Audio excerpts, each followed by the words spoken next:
여러분 질문 하나 해보겠습니다. 여러분은 가을 하면 무엇이 떠오르신가요? 낙엽. 우리 교회 성도님들은 이렇게 리액션이 좋아요. 그래서 설교하기가 너무 편해요. 낙엽이 떠오르시고요. 그 다음에요. 노을이 떠오른다요. 그 다음에요. 땡스기빙, 추석이 떠오르죠. 그 다음에요. 또 뭐가 떠오르신가요? 밤. 네. 그 다음에요. 단감이 떠오른다. 자, 먹는 것만 막 떠오르네요, 갑자기. 네. 우리 김현정 지사님 뭐가 떠오르세요? 쌀쌀한 거. 네. 저는 가을이 되면요, 옛 애인이 떠오르는 것이 아니라 꽃들이 많이 생각이 나요. 제가 여기 국화를 놓았잖아요. 제가 국화를 되게 좋아해요. 국화 꽃 종류가 셀 수 없을 만큼 되게 많은데요, 이 국화 꽃말이 있어요. 이 꽃말의 의미가 뭔지 아세요?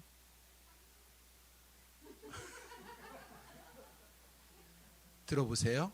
참사랑, 고상함, 고결함, 청순한, 이런 의미가 국화라는 꽃 이름의 의미예요. 옆 사람에게 손 잡아보세요.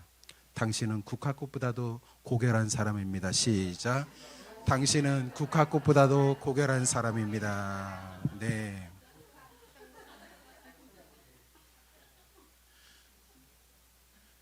제가 국화꽃을 좋아하잖아요. 그래서 갑자기 서정주 시인의 국화꽃 옆에서라는 시가 떠올랐어요. 그래서 인터넷을 찾아가지고 한참을 읽었습니다.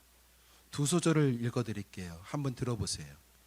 한 송이의 국화꽃을 피우기에 봄부터 소쩍새는 그렇게 울었나 보다.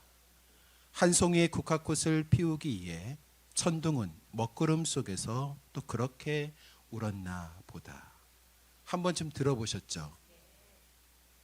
여러분, 반복되는 문장이 이거예요. 한 송이 국화꽃을 피우기 위하여 그렇게 울었나 보다 라는 이 문장이 반복이 됩니다. 시인은 국화꽃을 피우기 위해서 봄부터 울었던 소쩍새를 자기의 모습으로 표현하고 있는 거예요. 인생에서 국화꽃을 피우기 위해서는 눈물 적시는 고난과 어려움이 있다는 것을 시인은 표현하고 있다는 것입니다. 시인은 꽃을 피우기 위해서 잠도 오지 않는 고뇌의 시간이 있듯이 우리 인생에도 때론 아파하고 힘들고 어려운 고난의 때를 만날 수 있다라고 시인은 말해주고 있다는 거예요. 사랑하는 여러분, 요즘 여러분의 삶의 상황은 어떠한 상황이신가요? 여러분의 마음은 지금 어떠한 마음의 상태이신가요? 여러분, 어떤 사람은 자신만의 국화꽃을 피우는 과정 속에서 고난과 어려움을 만나면 절망에 빠지고 포기하고 인생을 마감하는 사람이 얼마나 많은지 몰라요. 반면에 어떤 사람은 자신에게 주어진 아름다운 국화를 피우기 위해서 고뇌와 아픔과 고난을 이겨내는 사람이 또한 얼마나 많이 있습니까? 여러분은 어떤 종류의 사람이십니까?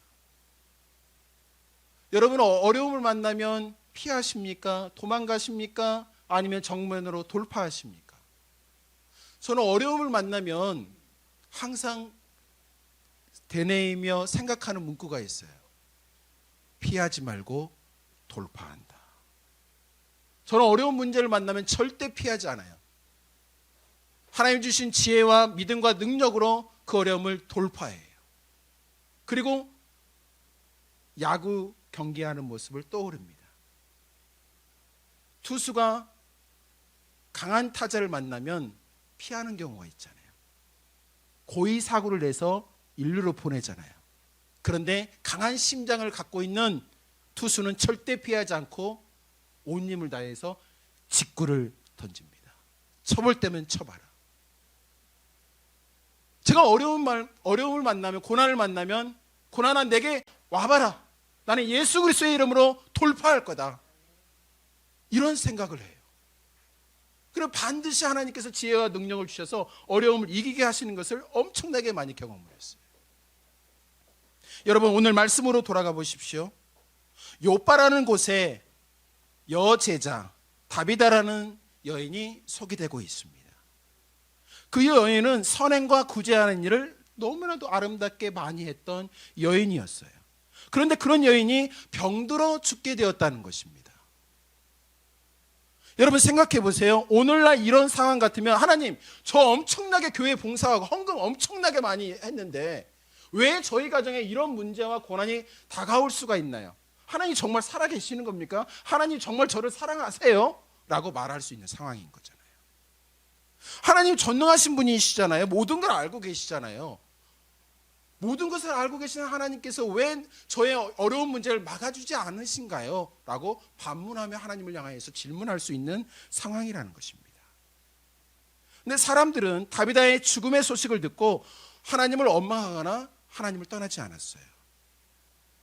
제자들이 그 여인의 죽음을 듣고 룻다에 있는 누구를 부르게 됩니까? 누구를 부르러 가요? 베드로를 부르러 가요.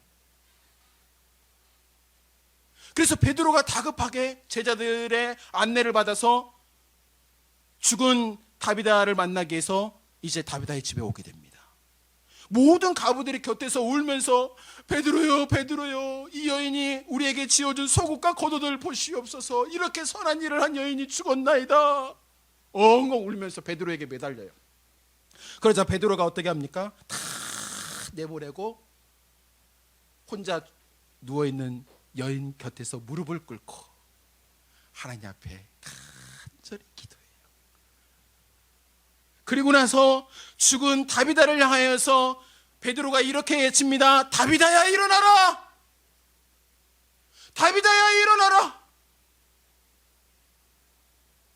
여러분, 이 말씀이 저와 여러분의 심장과 가슴을 울리는 하나님의 음성이 되기를 주님의 이름으로 축복합니다. 사랑하는 성도 여러분, 절망의 자리에 있다면 예수 그리스도의 이름으로 절망의 자리에서 일어나기를 주님의 이름으로 축복합니다. 여러분, 눈물의 자리에 있다면 일어나시길 바랍니다. 질병의 자리에 있다면 일어나기를 바랍니다. 괴로움의 자리에 있다면 그 자리에서 박차고 일어나기를 주님의 이름으로 축복합니다. 그 자리에서 일어나야 돼요. 그 자리에서 쓰러지고 절망하는 것이 아니에요. 그리스도인들은 예수 그리스도의 이름으로 그 절망의 자리, 죽음의 자리, 질병의 자리, 괴로움의 자리에서 일어나는 거예요. 여러분 42절 함께 읽어봐요. 이 사건을 통해서 하나님께서 어떠한 은혜를 요빠라는 마을에 내리셨을까요? 42절 함께 읽어봐요. 시작. 온 요빠 사람이 알고 많은 사람이 주를 믿더라. 보세요. 다비다의 죽음의 사건을 통해서 하나님께서 선을 이루세요. 이 부활의 사건을 통해서 요빠에 있는 많은 사람들이 하나님께 돌아오게 되고 예수 그리스도를 믿는 역사가 일어났던 것입니다. 그리고 하나님은 베드로를 통해서 기도에 응답하시고 부활의 능력을 나타내신 것을 알 수가 있습니다. 그러므로 여러분, 하나님을 믿는 그리스도인들은 고난을 대하는 태도가 달라야 돼요.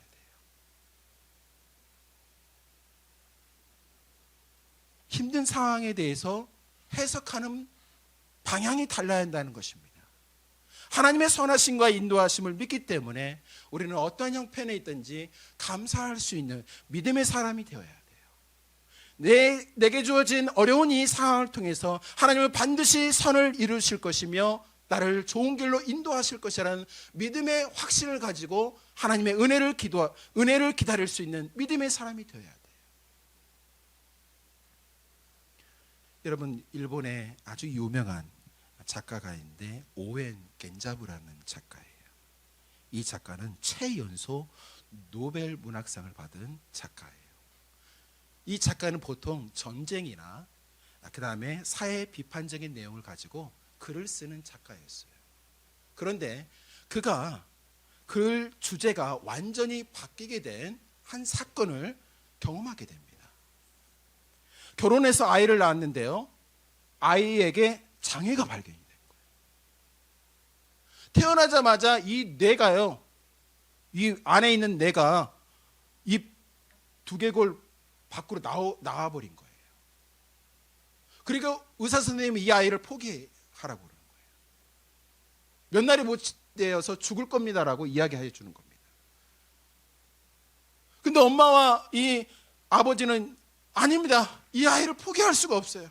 절대 포기할 수 없습니다. 이 아이를 키우게 해주세요. 수술시켜 주세요 라고 의사 선생님께 간곡히 부탁을 해요. 수술은 했지만 아이는 잘 보지 못해요. 듣지 못해요. 잘 말하지 못합니다. 그리고 행동도 언밸런스예요. 지능 주수는 65밖에 되지 않습니다. 자폐증도 있고 간질 발작까지 일으키는 아이가 되고 말아요. 아버지는 절망에 빠질 수밖에 없었습니다. 그리고 글을 쓰는 것을 포기하고 하루 종일 아이만 돌보는 거예요. 아버지가요. 근데 아이와 함께 거실에 앉아서 TV를 보는데 TV에서 갑자기 새소리가 나는 거예요. 다른 소리에 반응하지 않는 이 아이가 갑자기 새소리에 반응하는 겁니다. 귀를 기울이고 막 소리를 이상하게 좀 내는 거예요. 또 아들과 함께 산책하는데 갑자기 새소리를 듣고 이 아이가 반응하고 액션을 취하는 거예요. 이 뭔가가 있다. 그래서 아버지는 아들에게 피아노 선생님 구미코 타모라는 선생님을 소개시켜줘요. 그래서 이 타모라는 피아노 선생님이 지능 65밖에 되지 않는 이 아이를 사랑과 정성으로 피아노를 가르쳐요. 근데 좋은 음악을 공부하면서 곡을 만들기 시작합니다. 그래가지고 곡을 썼는데요, 이 아이가 쓴 곡이 무려 일본에서 100만 장이 팔려요. 엄청나게 히트를 치게 됩니다. 그래서 아버지는 소설을 쓰게 되었고 아들은 음악을 만드는 유명한 아들이 되었어요. 그리고 나서 이 아버지가 이렇게 이야기합니다. 아들은 내 인생의 발목을 잡은 내 인생의 빛이 아니라 내 인생을 찬란하게 빛낸 찬란한 빛과 같은 아들이다. 또 아버지가 이런 고백을 하고 나서야 아들이 이런 고백을 해요. 저를 완전한 인생으로 이끌어준 내 인생의 참 빛은 바로 아버지였습니다. 사랑하는 여러분, 예수 그리스도를 믿는 사람들의 특징이 뭡니까? 인생을 바라보는 가치관이 틀려지거든요. 예수님 믿기 전에 세상이 더 중요했고 세상의 가치관이 중요했어요. 그러나 점점 하나님께서 원하시는, 하나님께서 바라시는 성경적인 가치관으로 변화되는 것을 알 수가 있습니다. 예수 그리스도를 믿는 사람의 특징이 뭐예요? 삶의 우선순위가 틀려요. 나 중심에서 하나님 중심으로, 교회 중심으로 바뀌는 인생인 것을 알 수가 있습니다. 그 다음에 여러분, 고난을 해석하는 관점이 완전히 달라져요. 고난에 반응하는 관점이 달라진다는 것입니다. 사랑하는 여러분, 이민자로 살아가는 여러분의 삶의 상황은 어떠십니까? 여러분, 어려운 상황 가운데 있을지라도 인내하며 하나님의 선하심과 인도하심과 함께하심과 은혜의 주심을 기대하고 믿음으로 승리할 수 있기를 주님의 이름으로 축원드립니다. 아멘. 이것이 저와 여러분에게 주시는 첫 번째 메시지예요. 지난 2016년 5월에 미국에서 아주 가슴 아픈 사건이 발생을 했습니다. 저도 이 뉴스를 접하면서 가슴이 아팠고 한편으로 되게 도전이 되었고 정말 은혜가 되는 사건이었습니다. 한 백인 청년이 흑인 교회에 성경공 모임에 참여하게 됩니다. 그 자리에는 한 10명 정도 흑인 목사님과 흑인 성도님들이 있었어요. 한 백인 청년이 흑인 교회에 가서 성경 공부를 한 거예요. 성경 공부를 마치고 이 백인 청년이 가슴에 있던 총을 꺼내서 핑크니 목사님과 신자 8명을 그 자리에서 사살을 하게 됩니다. 백인 청년은 개인적인 문제와 흑인에 대한 증오를 가지고 계획했던 범죄였던 거예요. 더 중요한 것은 그 교회 목사님과 신자 8명을 잃은 가족들은 그 백인 청년을 어떻게 대했을까요? 여러분이라면, 혹시 저라면 그 청년을 어떻게 대했을까요? 사고로 아들을 잃은 펠리시아 샌더스라는 분이 그 재판장 앞에서 나와서 이렇게 고백을 합니다. 들어보세요. 당신은 세상에서 가장 아름다운 사람을 죽였습니다.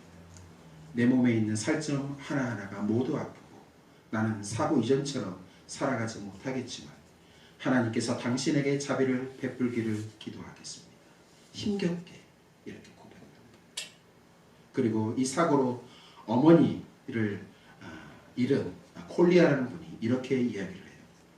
엄마를 다시 안을 수도 없고 함께 얘기할 수도 없습니다.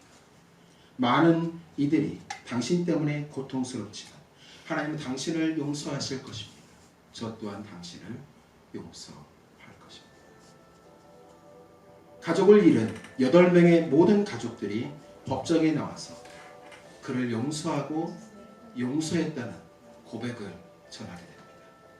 그래서 그 법정은 눈물바다가 됐어요. 눈물바다. 사랑하는 여러분, 이처럼 고난을 대하는 그리스도인의 태도는 세상 사람과 다른 줄 믿으시기 바랍니다. 여러분, 미국 사회를 돌아보면 미국 사회 안에서 가장 큰 문제 중 하나가 뭐냐면 인종차별이에요. 여러분, 한인들도 우리보다 못 살고 못 배운 사람들을 만나면 되게 무시하는 경우를 제가 많이 봤어요. 여러분은 어떠십니까? 그러나 참된 그리스도인들은 모든 사람들을 동등하게 기이 여기고 사랑하는 사람인 것을 믿습니다.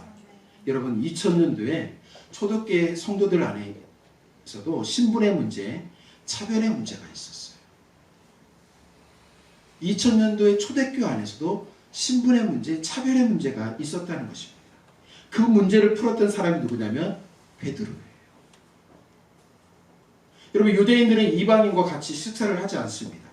유대인들은 같은 유대인이지만 부정한 일을 하는 사람들과 만나지 않아요. 악수도 하지 않습니다.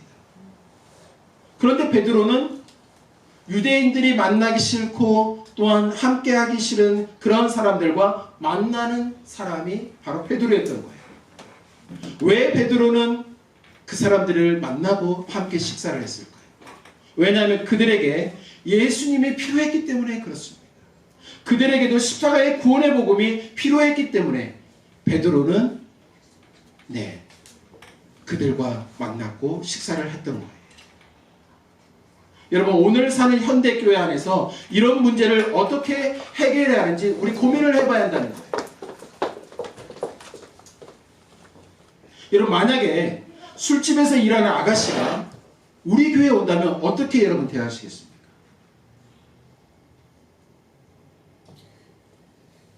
여러분, 흑인과 결혼한 한국 여성이 남편 없이 흑인 아이를 데리고 와서 이곳에서 예배를 드린다면 여러분은 그 여인을 어떤 눈으로 바라보시겠습니까? 여러분, 문신을 하고 조직에서 일하고 있는 떡떡 같은 조직 아저씨가 이곳에 와서 예배를 드린다면 여러분 어떠한 시선으로 그 사람을 바라보시겠습니까? 여러분, 노숙자들이 냄새를 풀풀 풍기면서 이 자리에 와서 예배 드리겠다고 하면 여러분 어떻게 반응하시겠습니까? 이러한 문제들이 초대교회 안에 있었다는 거예요. 이러한 문제들을 우리 교회 안에서 어떻게 풀어갈까요? 이런 문제를 풀기 위해서 오늘 소개된 베드로는 작전을 펴기 시작합니다. 베드로의 작전은 무엇이었을까요? 오늘 43절 말씀 함께 읽어봐요. 43절 말씀 시작. 베드로가 요바에 여러 날 있어 시몬이라 하는 무드장이의 집에서 머무니라. 베드로가 누구의 집에 머물렀다고요? 시몬이라 하는 무드장이의 집에 머물렀다는 거예요. 그 다음에요 6절 말씀 함께 읽어봐. 시작. 그는 무드장이 시몬의 집에 유숙하니 그 집은 해변에 있다 하더라. 여러분, 베드로가 오늘 요빠 어느 집에 유숙했다는 장소가 소개됩니다. 여러분 생각해 보세요. 베드로는 죽은 사람을 살려낸 사람입니다. 그렇다면 많은 사람들이 베드로 사도요, 우리 집에 와서 기적을 베푸시고 은혜를 베풀어 주세요. 제발 우리 집에 와주세요 라고 했던 사람들이 많이 있었을 것입니다. 심지어 죽었다가 살아난 다비다가 베드로에게 요청을 해서 이 은혜를 어찌 갚을 수 있겠습니까? 저희 집에 오셔가지고 유숙하시옵소서, 필요한 것이 있으면 말씀해 주세요. 모든 것을 다 제공해 드리겠습니다 라고 당연히 말을 했겠죠. 그러나 베드로는 거기에 머물지 않습니다. 베드로는 오늘 말씀해 보니까 무드장이 시몬의 집에 유숙했다 라고 성경은 의도적으로 2번 반복하고 있는 것을 알 수가 있어요. 여러분, 베드로가 여러 지역에서 복음을 전했습니다. 그런데 유숙했던 장소는 나오지 않아요. 단 이곳에서만 2번 반복하고 있는 것을 알 수가 있어요. 베드로의 작전, 베드로의 의도는 무엇이었을까요? 왜 베드로는 시몬의 집에 머물렀을까요? 오늘 그 이유는 시몬의 직업에 있어요. 직업이 뭡니까? 거기 보세요. 시몬의 직업이 뭐라고요? 무드장이에요. 무드장이는 뭐 하는 사람이죠, 여러분? 가죽을 가지고 뭘 만드는 사람이잖아요. 그렇죠? 잘 생각해 보세요. 죽은 짐승을 만져야 돼요.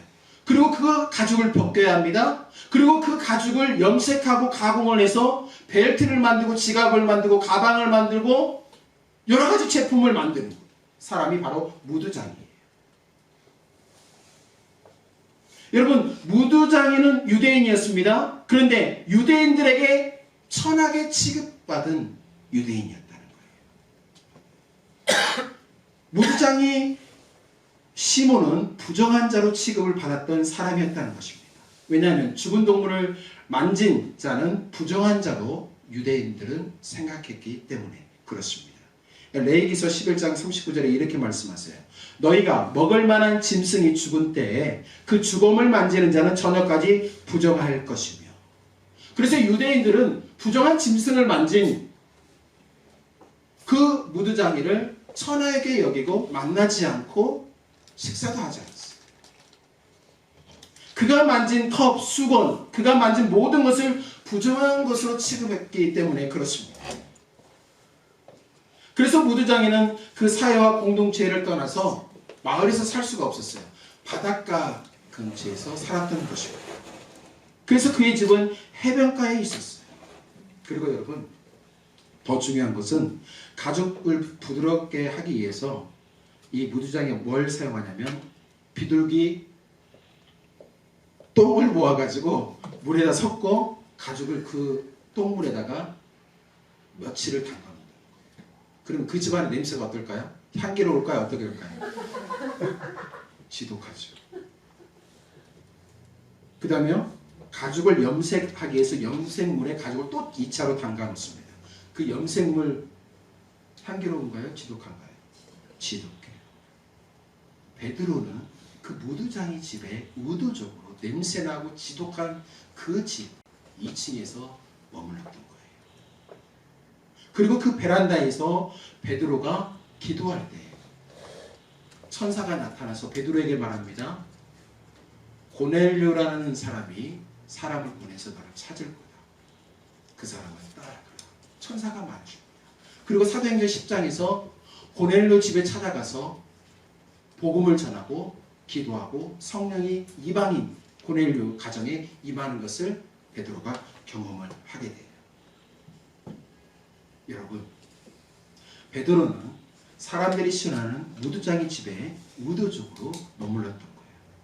그 이유는 유대사회에 만연해 있는 계급 의식을 타파하기 위해서 머물렀던 거예요.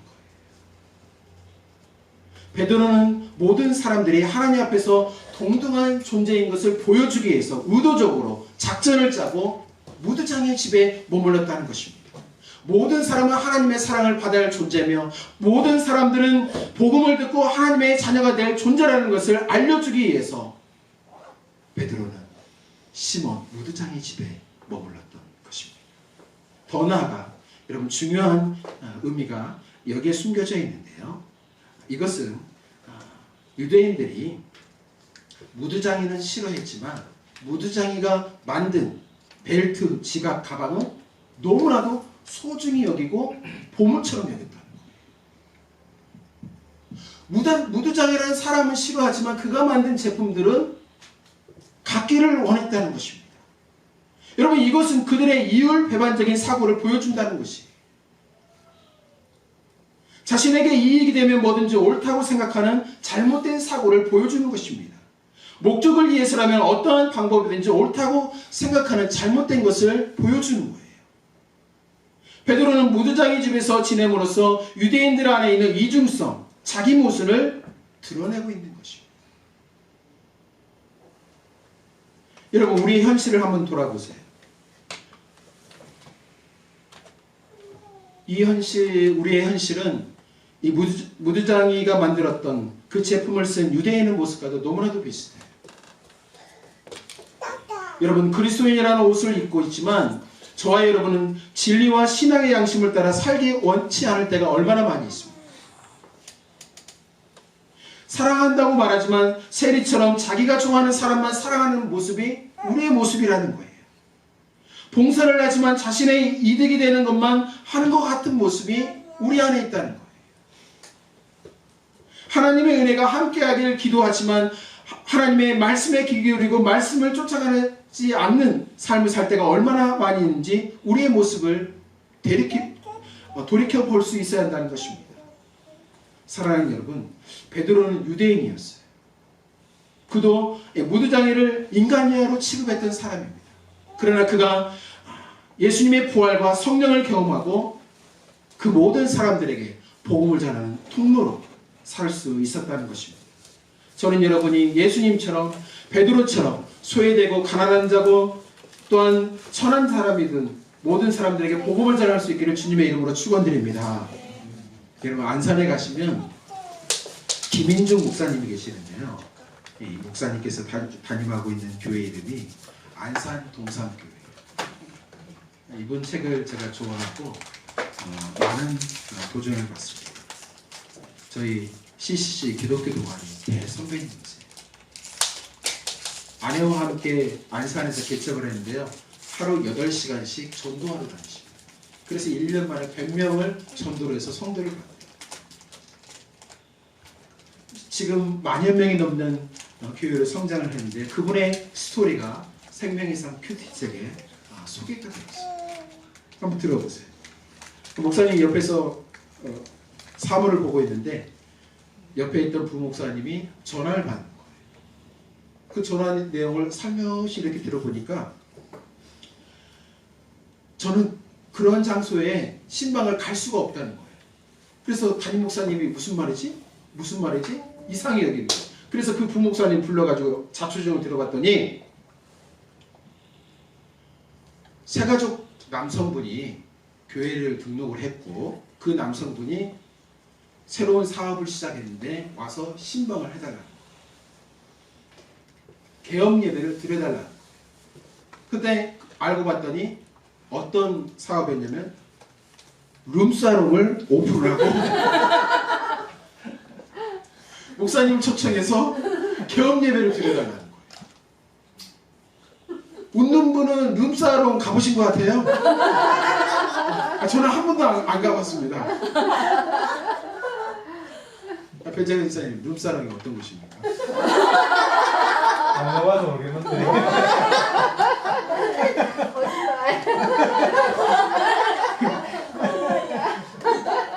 룸이 많은 집입니다. 룸이 많은 지역인가요? 그래가지고 이 김인중 목사님께서요, 그 부목사를 앉혀놓고 담임 목사님이 개업 예배를 드리러 가겠다라고 연락하라. 그래서 전화를 끊고 개업 예배를 준비하고 갑니다. 근데 목사님 생각에는 목사이신 분은 룸사롱에 가게 되면 다른 사람이 보고 목사님 룸사롱 들어가나 보다 오해할까봐 좀 두려워요. 그러나 여러 권사님과 부목사님 데리고 이제 룸사롱 개업 예배 드리러 딱 가게 됩니다. 들어가자마자 키 크고 아름다운 아가씨들 10명이 사장님 VIP라고 VIP 오셨다고 깍듯이 환영하고 환영해줘요. 그리고 아가씨들을 다 물려놓고 그 사장님 앉혀놓고 이제 예배드리고 복음을 전하는 거예요. 룸사롱을 오픈했던 그 사장님의 아픈 과거와 슬픈 과거를 목사님이 다 들어줍니다. 그리고 나서 이 목사님이 바리새인의 비난을 받으며 죄인의 친구가 되어주신 예수님의 그 사랑 스토리를 전해주면서 복음을 전해요. 그래서 그 자리에서 펑펑 울면서 조폭 같은 이 사장님이 예수님을 영접하게 됩니다. 그리고 나서 몇 주가 지나서 룸사롱을 어떻게 했을까요? 클로즈하고 신문사 보급소를 운영하는 것을 받아가지고 열심히 사는 스토리가 이 새 생명의 큐티책에 소개되었습니다. 사랑하는 여러분, 교회는 누구나 올 수 있고 모든 사람이 와야 돼요. 100년 전 미국 대통령 아브라함 링컨은 노예 해방을 위해서 헌신을 했던 사람입니다. 이런 미국의 60년 전만 해도 미국 시내버스는 백인 전용 좌석이 있었어요. 흑인이 앉더라도 백인이 오면 자리를 일어서야 하는 그런 상황이 있었던 곳이 미국입니다. 근데 한 여성이 이 법을 어기고 백인이 와도 자리를 비켜주지 않아요. 그래서 경찰에 체포되게 됩니다.